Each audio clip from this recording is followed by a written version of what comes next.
Welcome to another episode of Entrepreneurs in Fuego. We're documenting the journey of amazing entrepreneurs, such as my new best friend. See, we're now finishing sentences for each other. I was born on the border. Tom Helms, AZ Appraisal and Estate Consultants. Man, That is correct. You've been in business for since 1841 or something. No. I taught starting in 1841. This is my second career. The school I taught in had an outhouse. That's how old I am. Actually, you went to school. What was the Greg Stanton connection? What were you telling me? Cortez High School. Cortez High School. Yes, and Greg and his brother Paul. Paul is the superintendent of Washington Elementary School District. They both went to Cortez, and I was there laying the first cornerstone. And Greg Stanton, of course, the mayor of Phoenix, and here you are, a celebrity. Yes. Hi, Greg. So tell us a little bit more about AZ Appraisal. AZ Appraisal is, I'm a retired school teacher after 36 years in the classroom, and the legislature, please listen, the state retirement, I've had not a cost of living increase since 2000, since I retired. Jeez. So I had to start a business. I had to make ends meet. So as I've told everyone, you need to have an avocation that you can turn into a vocation. Right. And when I taught, I dealt with selling antiques, collecting, worked in malls, etc. Became a liquidator, and consequently, after 5 years, I'm now a certified personal property appraiser with International Society of Appraisers. And for 10 years, I've been operating this business. How do you put a value to personal property, say to a Botero painting or a Guayasamín painting? Well, all of those are fake, so it's easy. All right, that's it. We're done. This is your 3 minutes of fame, man. That's it. You're done.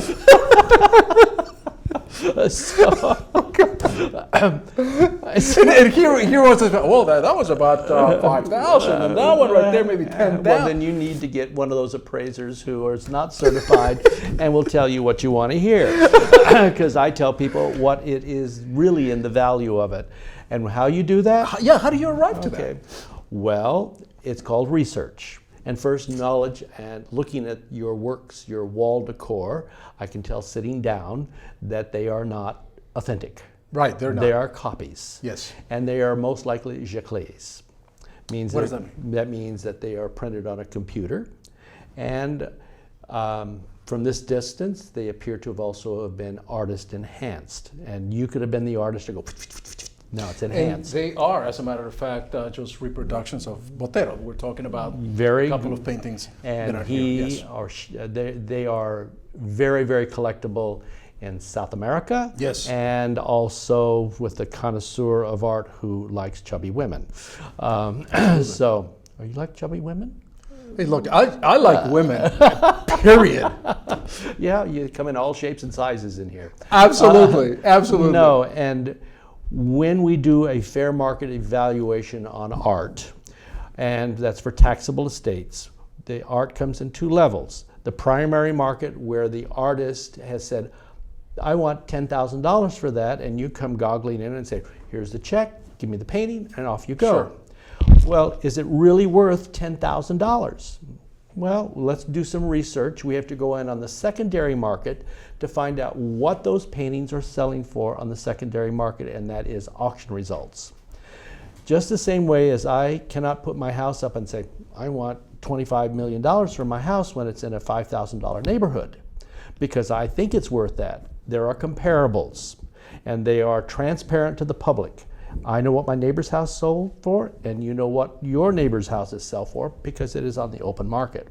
So we have to go in and find out where those paintings have sold. And they will give you the amounts, if they have been on the market for the last 3 years in the open market on an auction, that everybody can go to and say, well, you spent $25 million on that painting. I'm sorry to tell you, sir, but the last auction results, it sold for $7,200.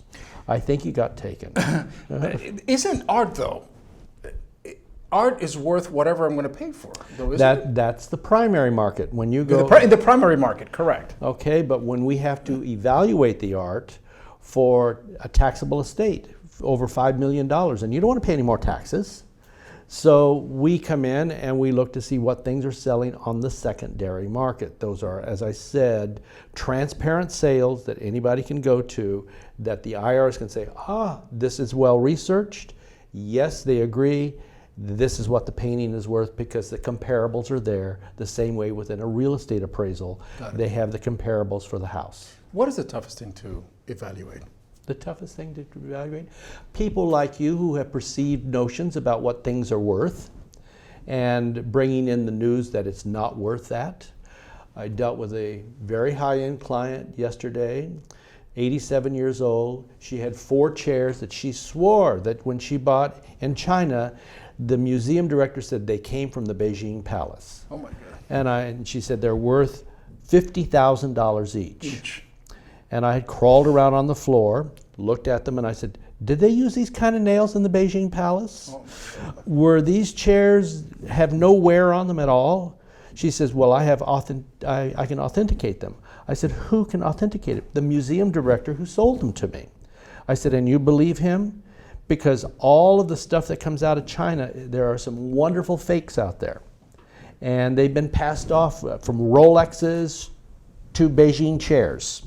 Dowager chairs that you have here. And I said, they're not old, they're reproductions, they're copies, and I'm sorry to tell you that in the orderly liquidation market of you wanting to sell them, in this market, they're worth between $800 and $1,200. Well, she fell out of her walker. My gosh. And I called Terry Hardy of Bottoms. And before you say it, she probably paid. I have no idea what she paid for them. She bought them in the 80s. Yep. And Terry had already been to the house and had told her the same thing that I told her. So here are 2 experts telling her about her chairs. Terry's another expert from another company. Yes. She is with Bottoms International National Auction House. Okay. And you both arrive at the same... Yes. Yes. But she still didn't want to believe me. I was going to say, she probably still, maybe you guys are wrong.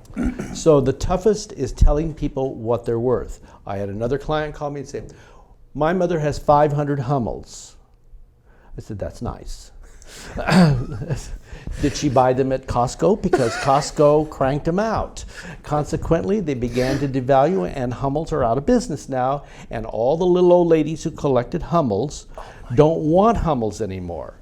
Those Hummels that on the secondary market where you want to sell them are anywhere between starting at $25 up to maybe $175. Some of the special collection ones can be $200 to $300, but they got to be really special. So we are a purveyor of bad news over and over and over. What makes an item valuable? Demand.